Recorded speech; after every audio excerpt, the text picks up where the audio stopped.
Todos hemos visto a ese niño, descalzo, corriendo detrás de una pelota, jugando uno de los deportes más caros del mundo.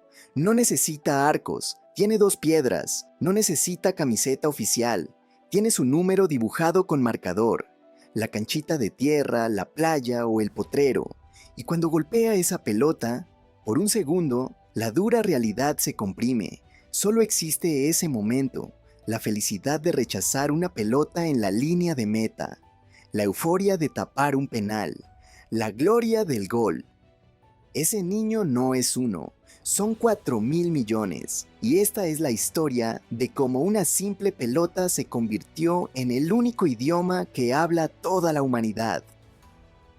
Antes de que alguien inventara las reglas, antes de que existieran los árbitros, el ser humano ya pateaba cosas, en todo el mundo, al mismo tiempo, sin conocerse. En Mesoamérica, hace más de 3.000 años, los olmecas construyeron canchas de piedra para un juego llamado Oyamalistli. No se pateaba con el pie, se golpeaba con las caderas, y no era solo deporte, era ritual, era política, era vida o muerte. Los perdedores podían ser sacrificados. Al otro lado del mundo, en China, existía el Kuyu, patear la pelota. Soldados, nobles y mujeres de palacio. La Academia China de Ciencias Sociales lo confirma. Hace más de 2.000 años el fútbol ya existía. Y en Grecia, los jóvenes jugaban episkiros, 2 equipos, una pelota, 2 líneas.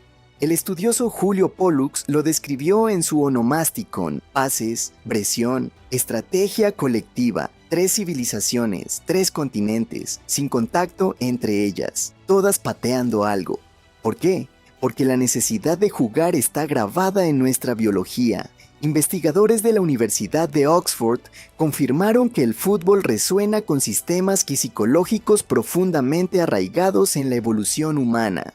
Somos una especie ultrasocial, y la pelota es una de las formas más antiguas que encontramos para practicar eso.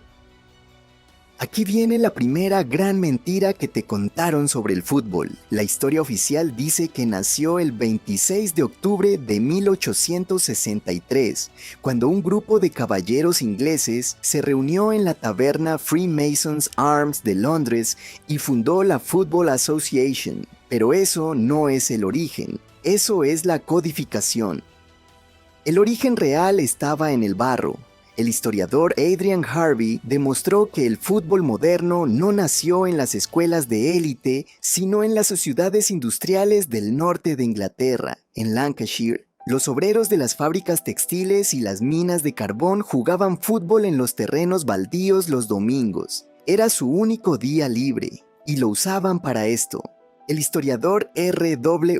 Lewis identificó un triángulo de apenas 20 kilómetros entre Bolton, Darwen y Blackburn como el verdadero laboratorio del fútbol moderno. Ahí se formaron los primeros clubes profesionales, se inventaron los primeros torneos y se pagó por primera vez a un jugador para que jugara. El historiador Arley Correia lo documentó. Liverpool, Manchester United, Arsenal y West Ham no nacieron de la nada. Surgieron de sindicatos de estibadores, metalúrgicos, trabajadores textiles y mineros. El fútbol no era el deporte de los ricos, era la válvula de escape de los pobres. Y cuando las élites intentaron prohibir el profesionalismo para mantenerlo como deporte de caballeros, los obreros del norte de Inglaterra se negaron y ganaron. El historiador Eric Hobsbawm lo resumió en una frase: el fútbol es la religión laica del proletariado. ¿Cómo llega el fútbol de Lancashire a Kabul, a Lagos, a Buenos Aires? Por los barcos. Los marineros, ingenieros y comerciantes británicos que construyeron el imperio llevaron 2 cosas a cada puerto del mundo: sus contratos de negocios y su pelota de fútbol. Los historiadores Jonathan Magee y John Sugden describieron cómo el fútbol se expandió siguiendo exactamente las mismas rutas comerciales del imperialismo. En Argentina, llegó con los trabajadores ferroviarios ingleses. En Brasil, con los técnicos de las empresas de gas. En África, con los administradores coloniales. Pero los imperios pensaron que exportaban un juego de caballeros. Lo que realmente exportaron fue una herramienta de liberación, porque en cada país colonizado, el fútbol dejó de ser el juego del colonizador para convertirse en el arma del colonizado. Brasil no juega igual que Inglaterra, Argentina no juega igual que Alemania, Nigeria no juega igual que Francia. Cada pueblo tomó el juego y lo hizo suyo, lo bailó, lo improvisó, lo pateó en el barro, en la arena, en el asfalto, en la nieve. Y en ese proceso, los más pobres del mundo convirtieron el fútbol en algo que los ricos nunca habían imaginado, en arte. Mientras los grandes clubes construían estadios y negociaban contratos millonarios, algo increíble pasaba en los márgenes.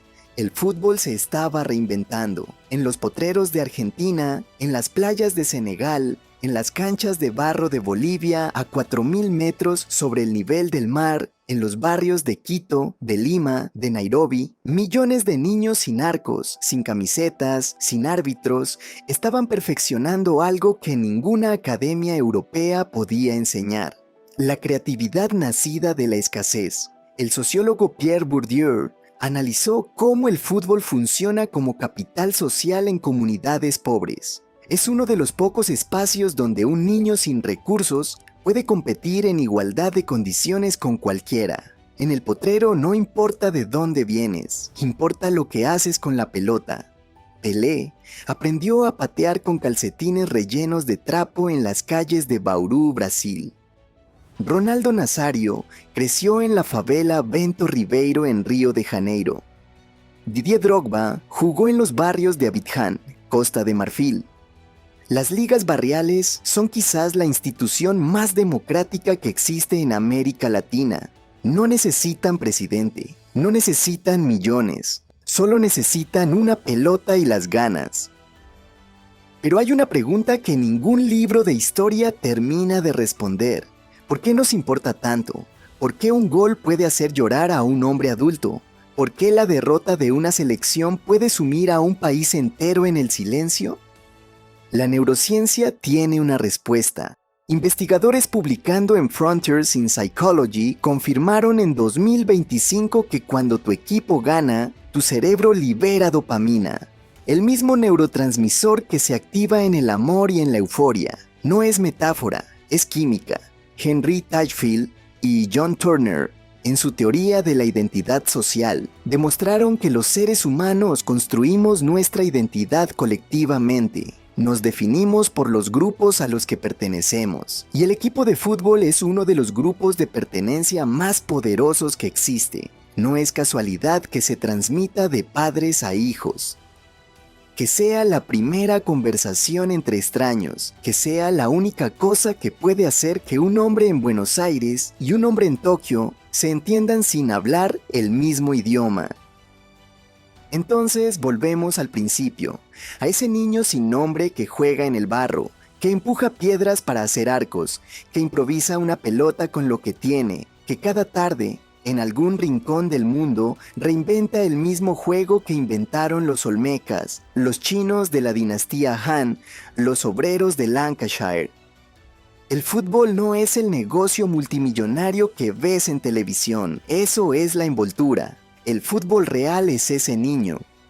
Y la pregunta que te dejo es esta: ¿cuándo fue la última vez que sentiste lo que él siente? Porque si alguna vez corriste detrás de una pelota, si alguna vez gritaste un gol que nadie registró, si alguna vez atajaste algo que parecía imposible, entonces ya sabes la respuesta. Suscríbete a Vortex Temporal. Cada semana, una historia que el tiempo guardó en silencio.